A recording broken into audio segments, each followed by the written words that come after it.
Greetings, friends, and welcome to a heartwarming tale of love, perseverance, and the unexpected bonds that can shape a family. Enjoy the story. Steve's calloused hands gripped the worn steering wheel of his battered old Peterbilt truck as the endless miles of highway stretched out before him. The rumble of the engine and the hum of the tires on the asphalt were the only sounds that accompanied him on this long delivery haul. Letting out a weary sigh, Steve reached into the pocket of his well-worn denim jacket and pulled out his cell phone. Flipping it open, he dialed a familiar number and pressed the phone to his ear. "Karen, I've been on the road so long I'm forgetting what you look like," he said, his deep voice tinged with longing. His wife's warm laughter rang out over the crackly connection. "You'll remember as soon as you get home.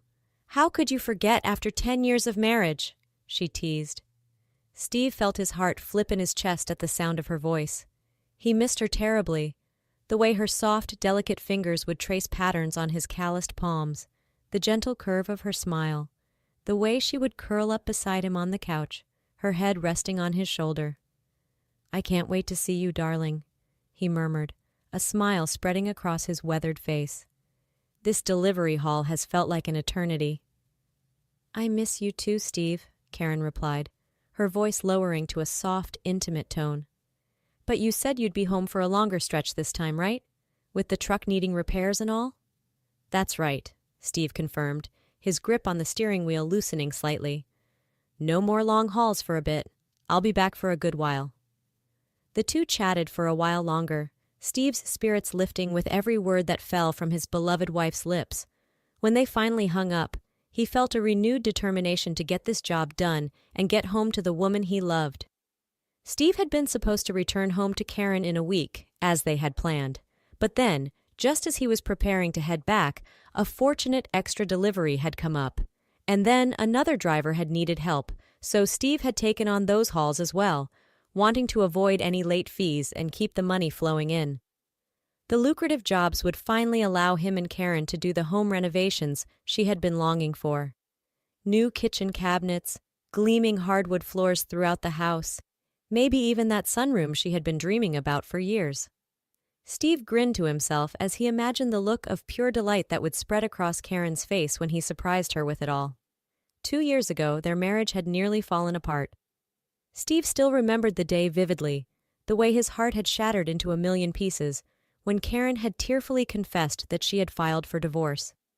She had cried, her delicate features twisted in anguish, saying that she wasn't worthy of him, that he deserved a better woman who could give him the children they had both so desperately wanted.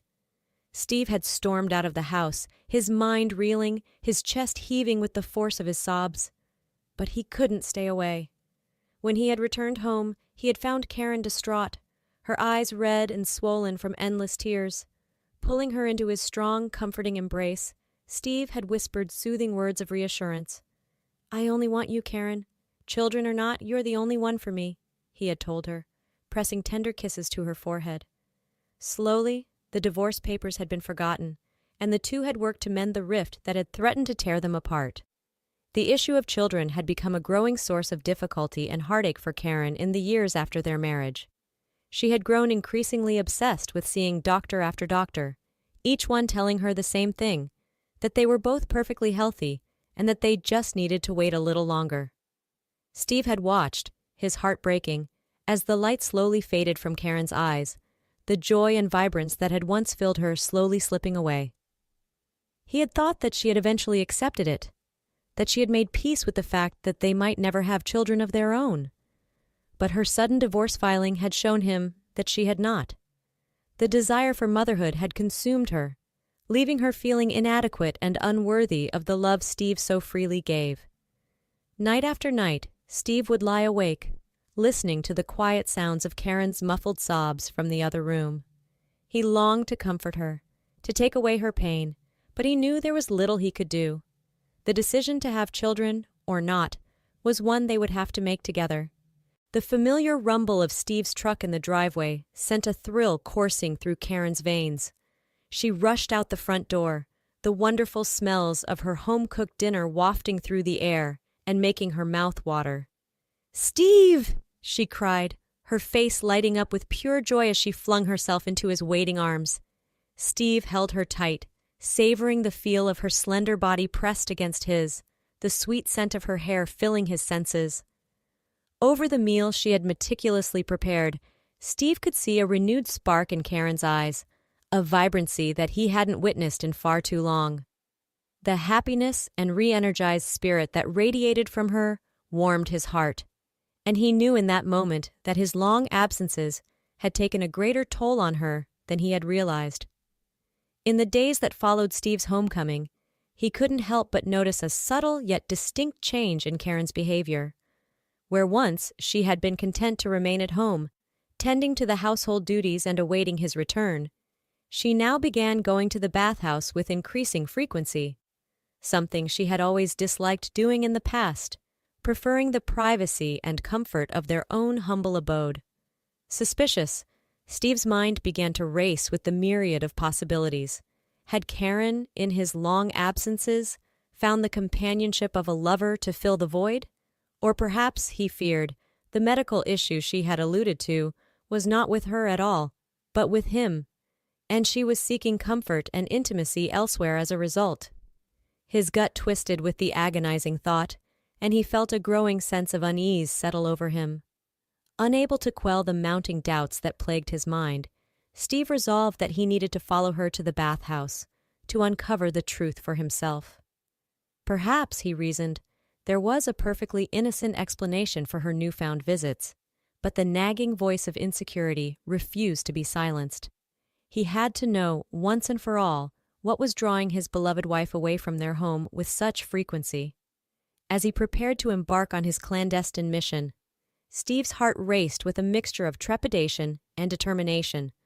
The thought of betraying Karen's trust weighed heavily upon him, but his consuming need to understand her actions outweighed his reservations. With a deep, steadying breath, he set out, determined to get to the bottom of this perplexing mystery. As Steve slipped through the ornate doors of the bathhouse, his eyes scanned the lavish interior, searching for any sign of his wife. He made his way through the maze of private treatment rooms, the sounds of relaxed chatter and the sloshing of water echoing all around him. And then he saw her, but not in the way he had expected.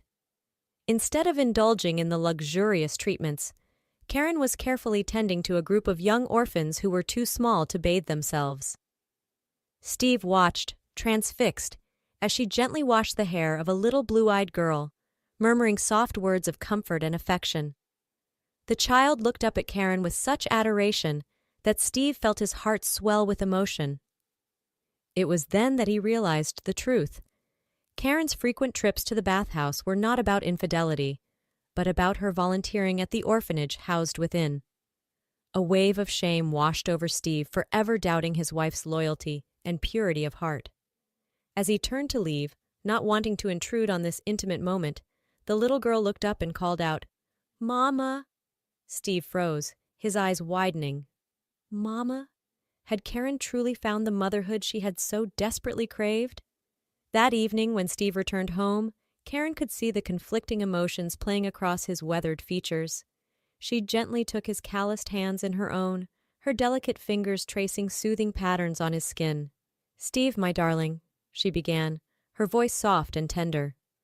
"I know you saw me at the bathhouse today, caring for those orphaned children." Steve opened his mouth to speak, to apologize for his doubts, but Karen placed a slender finger against his lips, silencing him. "Let me explain," she continued, and explain she did, pouring out her heart about the volunteer work she had been undertaking at the local orphanage. She spoke of the little girl, Amelia, whom she had grown to love as her own, her infectious laughter, her resilient spirit, the way she would cling to Karen's skirts seeking comfort and affection. Karen's eyes shone with unshed tears as she recounted the stories, her voice thick with emotion. Steve felt a lump form in his throat as he listened, his own eyes glistening. He had always known his wife had a compassionate heart, but to see it on full display, to hear the depth of her care and commitment, it stirred something deep within him. In that moment, any lingering doubts he had harbored were washed away, replaced by a profound admiration and love for the woman standing before him. "Karen, my darling," he murmured, pulling her into a tight embrace. "I'm so sorry I ever doubted you." Karen looked up at him, her eyes shining with tears. "Does this mean—" she asked hesitantly, her voice barely above a whisper. Steve smiled and pressed a tender kiss to her forehead. "Yes, my love. Let's make it official. Let's adopt that little girl and give her the family she deserves." Karen let out a joyful sob, wrapping her arms around Steve's neck and burying her face against his chest. "Oh, Steve," she cried, her words muffled by the fabric of his shirt. "You've made me the happiest woman in the world." Steve held her close, his heart swelling with love and pride. He had never seen Karen so radiant, so full of life and purpose. This was the woman he had fallen in love with all those years ago, and he vowed to do everything in his power to keep that light burning bright. In the weeks that followed, Steve found himself rushing home from his halls, his heart overflowing with excitement. 2 loving hearts awaited him now, Karen's and the bright-eyed little girl they had welcomed into their family. Steve had accepted the child as his own from the moment he had seen the tender bond between her and his wife. He marveled at the way she had so effortlessly wormed her way into their lives, filling a void they hadn't even realized was there. As he pulled into the driveway, he could see Karen and the little girl playing in the yard, their joyful laughter ringing out in the warm summer air. Steve hurried to join them, his weathered features breaking into a wide grin as he scooped the child into his arms and twirled her around, eliciting squeals of delight. This was his family now, the woman he loved more than life itself, and the precious child they had embraced with open hearts. Steve had never felt more complete, more whole, than in this moment. The long, lonely halls were a small price to pay for the happiness that now filled his life. Karen watched, her eyes shining with tears of joy, as Steve showered the little girl with affection. She knew in that instant that their family was finally, truly complete.